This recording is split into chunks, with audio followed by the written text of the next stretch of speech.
gravando. E pessoal, boa tarde. Vamos para mais uma aula do nosso curso de Direito Constitucional e Controle de Constitucionalidade. Nossa última aula a gente parou no tópico que falava a respeito da cláusula de reserva de plenário, se ela se aplica ou não às turmas da STF no julgamento do recurso extraordinário. Então não se aplica.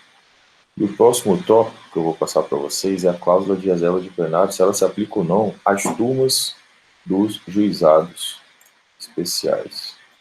Vou escrever aqui o próximo tópico. Tira essa interrogação aí, tá?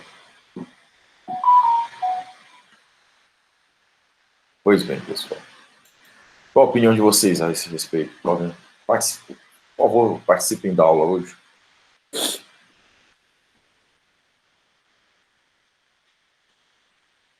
Eu já terminei a pergunta, pode responder.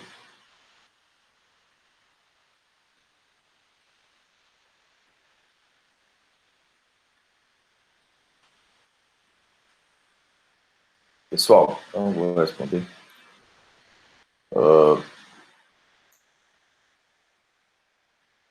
Não se aplica, viu? É por que, professor, não se aplica? Porque a turma recursal, embora ela seja um órgão recursal, um órgão que vai julgar os recursos nominados em face das sentenças que são proferidas pelos juízes do juizado especial, embora elas sejam esse órgão recursal, elas não são consideradas tribunais, tá bom, pessoal? O artigo 97 da Constituição Federal, ele refere-se expressamente em tribunais, tá? Os tribunais indicados no artigo 92 e os seus respectivos órgãos especiais mencionados no artigo 93, inciso 11, tá? E as turmas do juizado, no âmbito recursal, não funcionam sob o regime de plenário ou de órgão especial, tá bom? Então, a cláusula de reserva de plenário, o julgamento do incidente de inconstitucionalidade, controle difuso, não se aplica às turmas recursáveis do juizado especial, tá bom? Anotem aí, eu vou colocar para vocês aqui o julgamento em que foi firmada essa posição pelo STF. Foi o ARE, agravo em recurso extraordinário, 792-562, relatado pelo saudoso ministro Teori Zavascki, um grande processualista, Teori Zavascki. Fortuna que ele tenha falecido. Próximo tópico, pessoal. Os órgãos administrativos autônomos, tais como CNJ, CNMP, TCU, TCE, com função constitucional de controlar a validade dos atos administrativos. Ao afastar a aplicação de uma lei ou ato normativo que viola a Constituição, com fundamento no exercício de suas atribuições, eles devem observar a cláusula de reserva de plenário?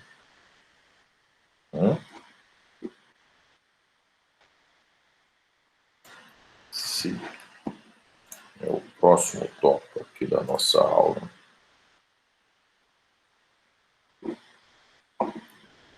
A resposta, pessoal. Isso. O João já estudou a matéria, né, João? A resposta é sim, tá? Mas deixei para explicar agora a questão desses órgãos exercendo,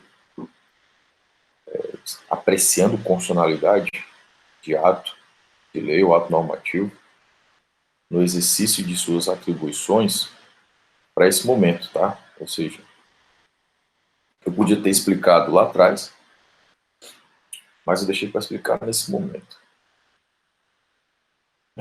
Mas a resposta é que não se aplica a cláusula de reserva de plenário para eles, porque eles não exercem controle concentrado e nem mesmo controle de uso de constitucionalidade. Tá bom?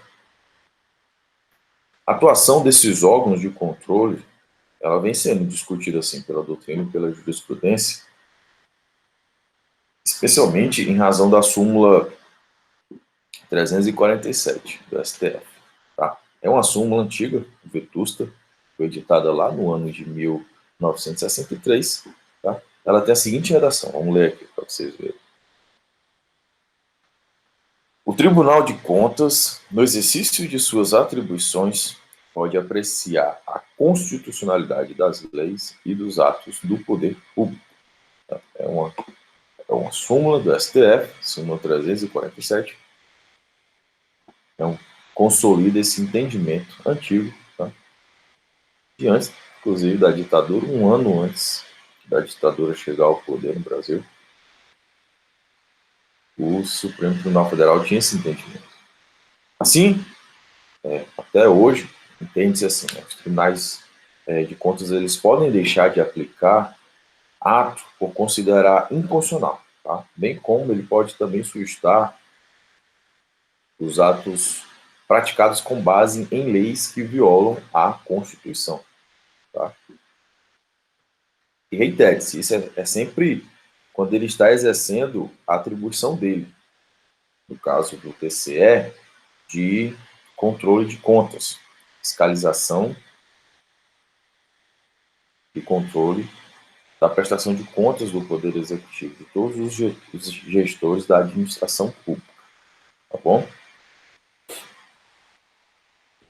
Agora sim, essa súmula, esse enunciado 347 da súmula do Supremo, ele vem sofrendo sim uma certa discussão no âmbito do STF, tá? Geralmente, ele é o ministro Gilmar Mendes que tem geralmente tem essa análise crítica a respeito dos estudos jurídicos. E essa discussão, ela veio ganhar assim, maior repercussão, principalmente no precedente do mandado de segurança 25.888, tá? Por quê? Porque lá o TCU ele determinou a impetrante, que efetuou o mandado de segurança, que foi a Petrobras. O TCU determinou a Petrobras que não observassem, não aplicassem o regulamento de procedimento licitatório simplificado, que foi aprovado pelo decreto 2.745 de 98, tá? E determinou que fosse observado a Lei 8.666 de 93, que é a Lei de Licitações. E ele fez isso justamente invocando a súmula 347 em a sua atuação de apreciação de constitucionalidade de atos normativos, tá? Aí o ministro Gilmar Mendes, ele explica que ele começa a criticar um pouco essa súmula e esse entendimento, e primeiro ele vai para o fundamento histórico, né? Ele diz que a época que essa súmula foi editada já era uma outra situação em que o Brasil vivia, né? Naquele momento, pessoal, não existia controle concentrado. O controle concentrado, ele só veio existir a partir da Constituição de 1988. Só existiu o controle difuso. Na verdade, o controle concentrado ele se deu pela emenda constitucional de 65, tá? Emenda constitucional 1665. Só que essa emenda estabeleceu isso como legitimado exclusivo para dar início ao controle concentrado o Procurador-Geral da República. Tá? O que veio acontecer em 1988 foi a ampliação desses legitimados. Perdoem aí o erro, mas já corrigido a tempo. O posicionamento atual do STF a respeito dessa questão, ele foi exarado na petição 4.656, tá? E ele foi explicitado que os referidos órgãos administrativos eles não exercem controle de constitucionalidade, tá bom? Não exercem, mas tem que ter uma distinção aí que eu confesso para vocês que eu, enquanto professor, enquanto jurista, eu também fico meio me perguntando sobre essa distinção. Por quê? Isso se deu num caso que aconteceu no CNJ, tá? A ministra relatora, nesse voto, ela distinguiu o afastamento de lei pelo CNJ do ato de declaração de inconstitucionalidade. Eu vou ler aqui o que foi escrito. Na linha de entendimento desta Suprema Corte, há que distinguir entre declaração de inconstitucionalidade e não aplicação de leis inconstitucionais, pois esta é obrigação de qualquer tribunal ou órgão de qualquer dos poderes do Estado. Né? Recurso mandado de segurança 8.372 do Ceará, tá? Sim, em 1961, e a medida cautelar, o mandado de segurança 31.923, decisão monocrática de 2013. Agora sim, faz a distinção entre declaração de inconstitucionalidade e não aplicação de leis inconstitucionais. O que, assim, só uma observação, professor de vocês, eu acho que, ao fim e ao cabo, acaba sendo a mesma coisa. Né? Mas eu acredito que aqui é porque a declaração é que você extirpa o ato normativo ou a lei incompatível com a Constituição e você tira ela do ordenamento jurídico. E na não aplicação, ela continua a existir, só não se aplica ali no caso concreto. Mas enfim, né? Então, os referidos órgãos administrativos, pessoal, eles não realizam o controle de constitucionalidade, tá? Pois somente quem pode realizar o controle de constitucionalidade, como a gente viu, em regra, é o Poder Judiciário. O ministro Barroso, inclusive, escreveu isso aqui, ó. Quem quer que tenha que aplicar a lei, sem ser um órgão subalterno, deve interpretar a Constituição e, se entender que a lei é incompatível com a Constituição, tem que ter o poder de não aplicar, sob pena de estar violando a Constituição. É exatamente aí a folha 46 da petição que eu falei para vocês, petição 4.656, tá? Então, assim, os referidos órgãos, como estava explicando para vocês, eles não podem afastar do mundo jurídico a norma. Eles não podem estipar, tirar do ordenamento jurídico, atuar como legislador negativo, conforme a gente já aprendeu no começo das nossas aulas. Tá? Eles podem, tão somente, não considerar a lei, no caso concreto, que é submetida a eles. Tá? Eles devem prestigiar a Constituição Federal. Tá bom? Vamos passar aqui, então, o próximo tópico. Terminamos ali, agora a gente vai estudar os efeitos da decisão no controle concreto.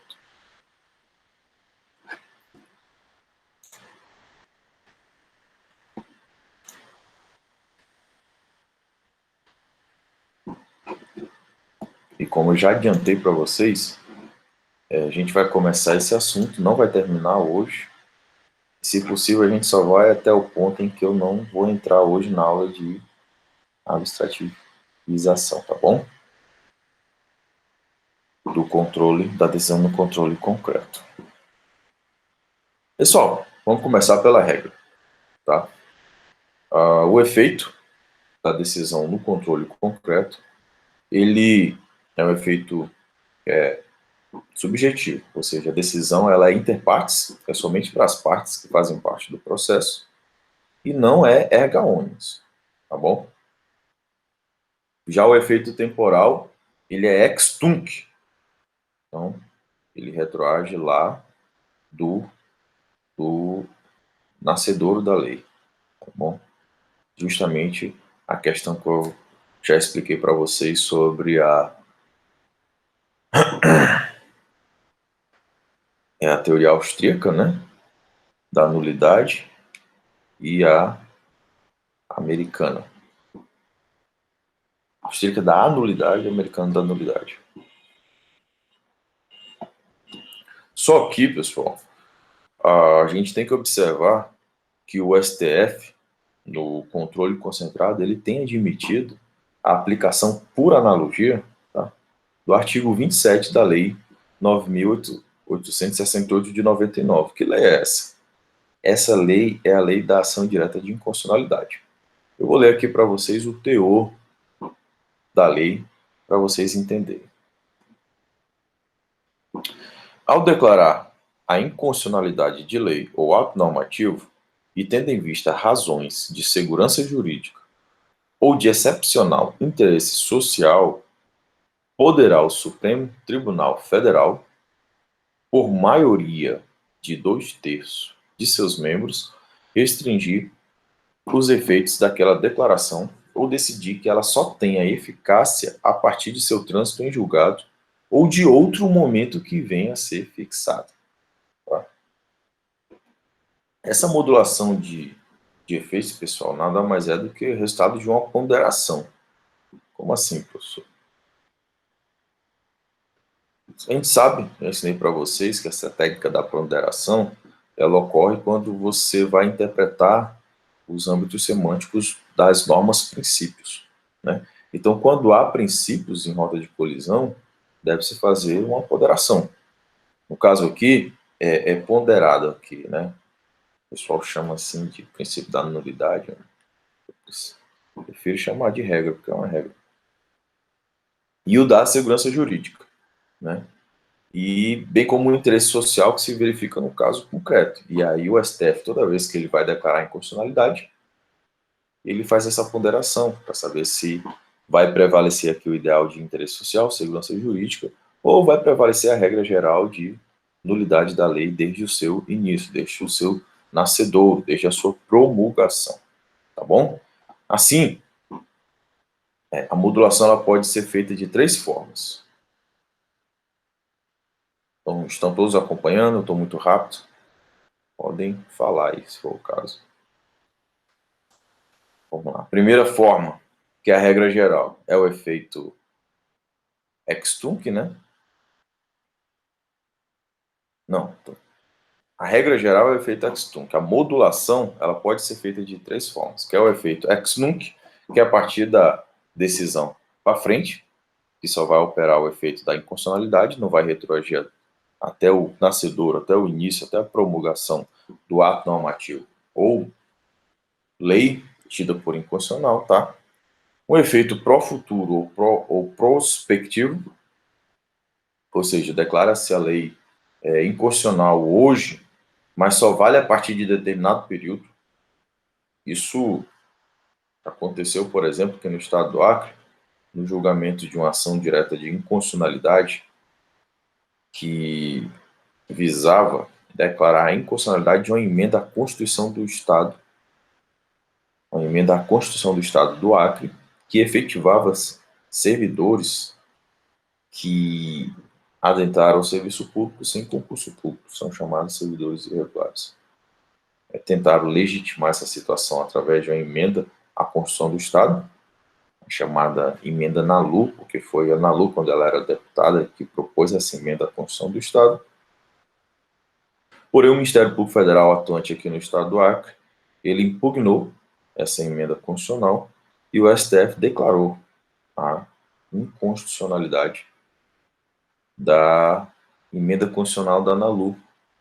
E no resultado do julgamento, ele colocou que os efeitos, embora o julgamento tenha ocorrido em 2014, ele utilizou aqui o efeito pró-futuro ou prospectivo, e os efeitos daquela decisão elas passaram a valer somente em fevereiro de 2015. Isso é um exemplo aí de um efeito pró-futuro ou prospectivo no âmbito aqui da nossa realidade, tá bom? E tem também, pessoal, o último efeito, que é o efeito ex-tunc mitigado. Olha aí, interessante, né? Como é que seria isso aí, esse efeito ex-tunc mitigado? É um efeito que retroage, mas ele não retroage lá do início do nascedor da norma, tá? Ele retroage num momento um pouco depois do nascedor, tá? Naquele período entre o período em que nasceu a norma e que foi declarada a sua constitucionalidade, o STF escolhe algum momento ali, de acordo com o caso concreto que for necessário, para dizer que o efeito da declaração de inconstitucionalidade se opera no âmbito dessa amplitude temporal traçada, tá bom? Vamos, pois, agora para o próximo assunto. Atuação do Senado Federal. Volto. Assunto 9.8, vou colar aqui para vocês. Professor, o senhor teria exemplo de uma lei desse último tipo? De uma lei, o que? Pode repetir? Desse último tipo que o senhor falou? Não. Eu particularmente não vi, ó. Pesquisei nos livros também, e na minha vida, tanto na minha vida profissional como acadêmica, eu enviei ainda o exemplo desse aí. Acredita? Mas é possível através de interpretação do artigo da lei de ação, da ação direta de inconstitucionalidade, tá bom?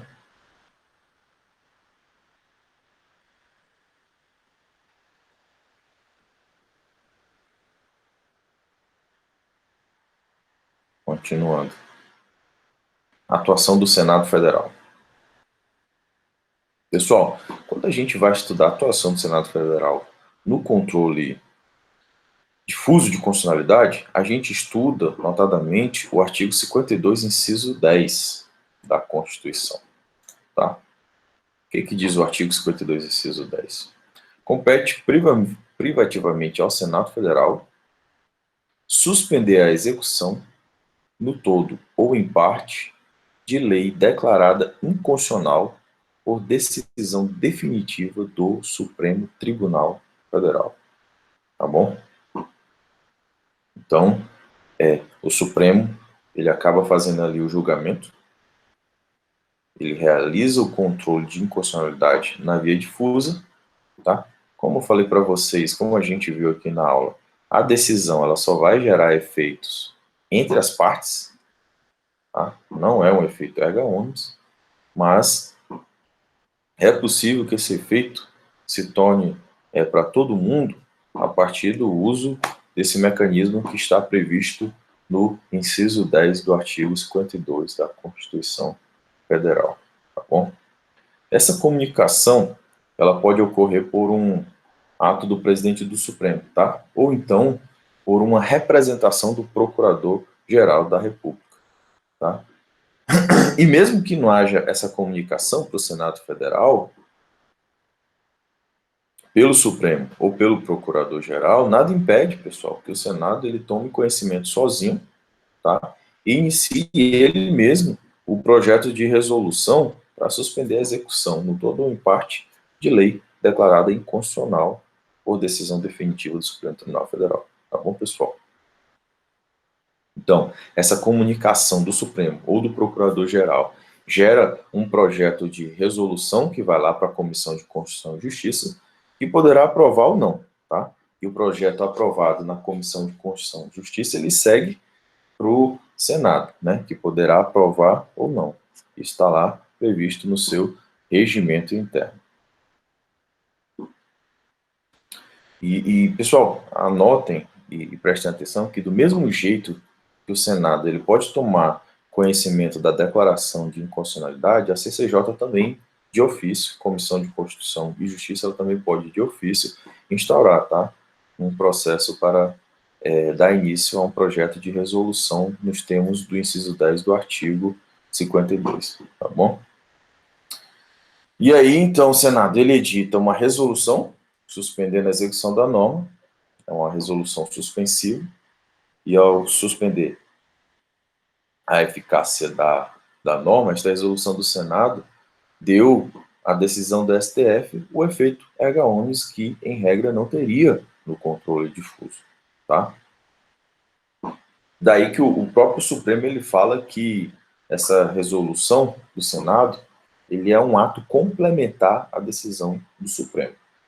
Mas isso aqui que eu estou ensinando para vocês é o básico, é a regra, e a gente vai ver na próxima aula, não nessa, que esse entendimento e toda a discussão doutrinária e o que vocês têm que aprender em torno do inciso 10 do artigo 52 se tornou uma questão um pouco mais complexa, tá bom?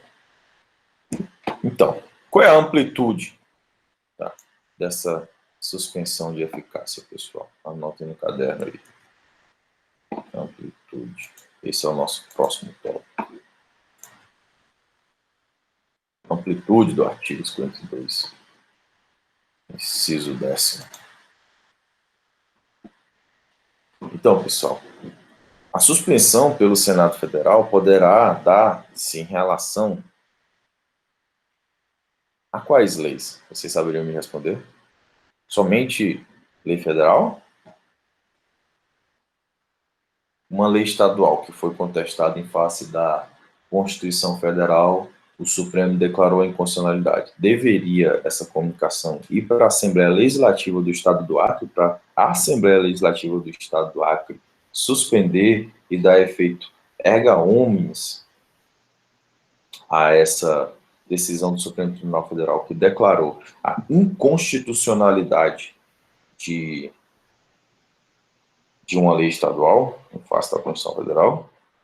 O que vocês me responderiam aí?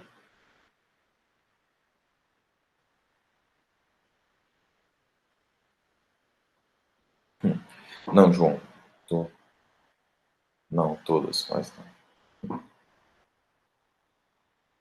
O João já deu uma lida aí no Pedro Lenza, mas a questão é essa, tá, pessoal? A amplitude da suspensão pelo Senado, ele vai se dar tanto para as leis federais, as leis estaduais e também para as leis municipais, tá? Que foram declaradas inconstitucionais pelo STF, tá bom? Expressão no todo ou em parte. Próximo tópico.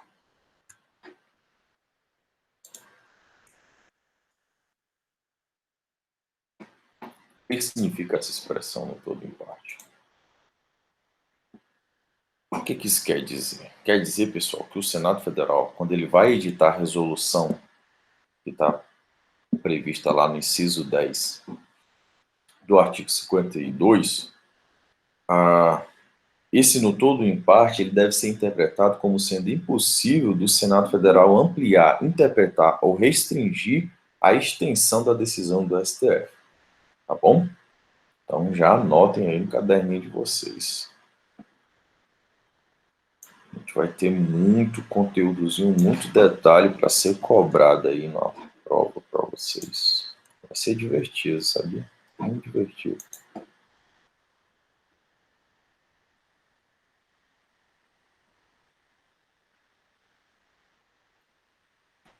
Próximo assunto, pessoal, aí, que é o 9.8.3, são os efeitos propriamente ditos, tá? Do artigo 52, inciso 10. Então, desde que o Senado Federal ele suspenda a execução, né, seja no todo, seja em parte, da lei levada a controle de constitucionalidade, na via incidental, não é na via principal, a referida suspensão, a suspensão que está prevista no inciso 10 do artigo 52, ela atingirá todos, tá? Porém, o momento em que vai ocorrer a suspensão da norma tida por inconstitucional é somente a partir da publicação dessa resolução. Tá bom? E aí eu perguntaria para vocês.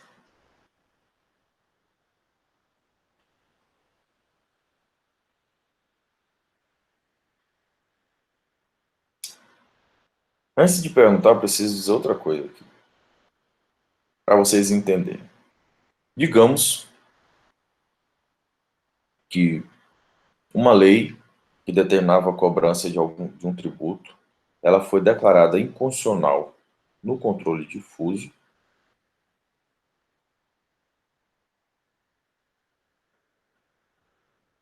Em um determinado processo, o Supremo Tribunal Federal comunicou ao Senado Federal que editou uma resolução nos termos do inciso 10 do artigo 52, suspendeu a eficácia dessa lei que exigia o tributo, tá?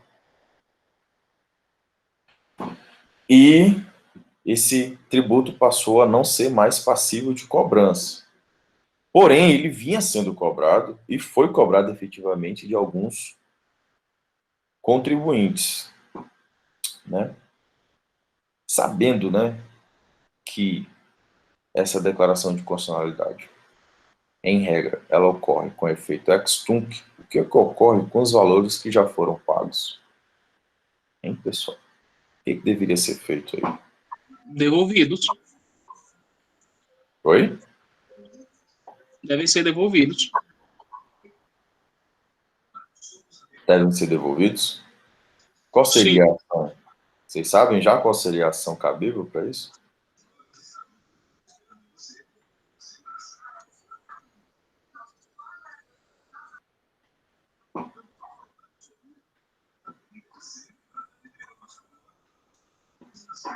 O João deu a resposta que está no Pedro Lenza, né, João? Mas e aí, o Pedro Lenza não fala qual é a ação, fala. Ação de repetição em débito tributário, pessoal. Tá bom? Próximo tópico. Essa atividade do Senado. Nossa. Ela é vinculada ou é discricionária?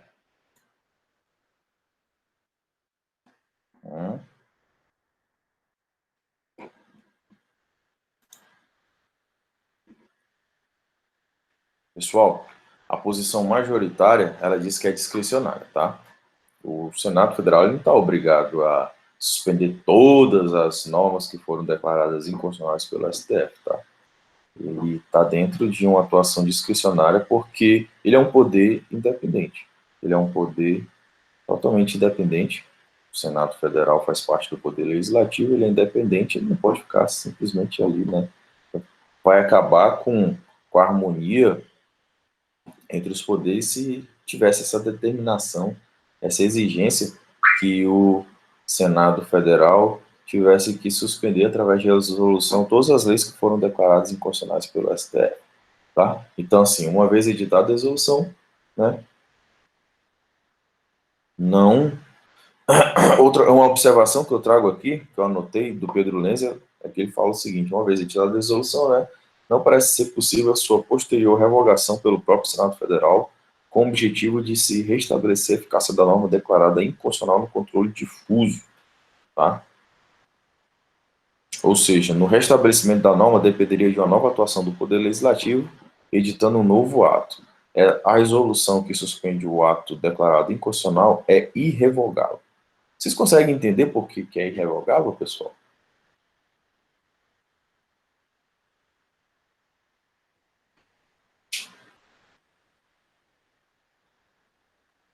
Porque exatamente, se o Poder Legislativo, no caso aqui o Senado Federal, utilizando-se desse mecanismo do artigo 52, inciso 10, ele suspende a norma tida por inconstitucional pelo STF. Tá? E depois ele volta atrás, isso vai dar um grande problema na interpretação e também na questão da distribuição de poderes entre o Poder Legislativo e o Poder Judiciário. Tá bom? É por isso que ele depende de uma nova atuação por parte do Poder Legislativo, editando um novo ato. Pessoal, sexta-feira, hoje, como eu falei para vocês, eu vou encerrar essa aula nesse ponto, porque a partir desse ponto a gente iniciaria a abstrativização da decisão no controle abstrato, no controle difuso, tá bom? E eu quero deixar isso para uma aula própria.